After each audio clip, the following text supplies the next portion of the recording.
എല്ലാ ഏജ് ഗ്രൂപ്പുകളുമായിട്ടും പെട്ടെന്ന് സിങ്ക് ആവുന്ന കൂട്ടത്തിലാണ്? എനിക്ക് സിങ്ക് ആവും, കുഴപ്പമൊന്നുമില്ല. കാരണം വെച്ചെന്നാൽ അത് എനിക്ക് ഏജ് എനിക്ക് തന്നെ തോന്നുന്നത് ഞാൻ മാരിയോൺസ് കോളേജ് പഠിച്ചുകൊണ്ടിരിക്കുകയാണ്. അതുകൊണ്ട് എനിക്ക് എന്ത് പ്രശ്നമില്ലല്ലോ. എൻ്റെ വിചാരം അതാണ്. ഞാൻ സ്വപ്നം കാണുന്നതും ഏറ്റവും കൂടുതൽ സ്വപ്നം കണ്ടിട്ടുള്ളത്, ഇപ്പോഴും സ്വപ്നം കാണുന്നത് കോളേജിൽ MCOM പഠിച്ചുകൊണ്ടിരിക്കുന്ന കാര്യങ്ങളാണ്. അതെന്തുകൊണ്ടാണെന്ന് എനിക്കറിയില്ല. അതിന് രോഗമാണോ എന്ന് എനിക്ക്.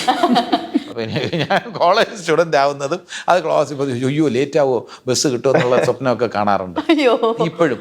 അത് സാധാരണഗതിയിൽ പറയുന്നത്, മനഃശാസ്ത്ര വിദഗ്ധർ പറയുന്നത്, നമ്മൾ ഈ പകല് ചർച്ച ചെയ്യുന്ന വിഷയങ്ങൾ, അത് അല്ലെങ്കിൽ പകൽ ഓർമ്മിക്കുന്ന വിഷയങ്ങൾ, ഇതാണ് രാത്രി നമ്മുടെ സ്വപ്നത്തിൽ വരുന്നതെന്നാണ് പറയുന്നത്. അപ്പം ഞാൻ പകല് അത്രത്തോളം എൻ്റെ കോളേജിനെ കുറിച്ച് ഓർക്കുന്നു എന്നുള്ളതിന് ഏറ്റവും വലിയ തെളിവല്ലേ. അപ്പോൾ ഇന്ന് ഞാൻ ഓർക്കുന്ന അതാണ് കോളേജ്. അപ്പോൾ അതുകൊണ്ട് എനിക്ക് ഏത് പ്രായം എന്നുള്ളത് എന്നെ സംബന്ധിച്ചിടത്തോളം ഒരു വ്യത്യാസം.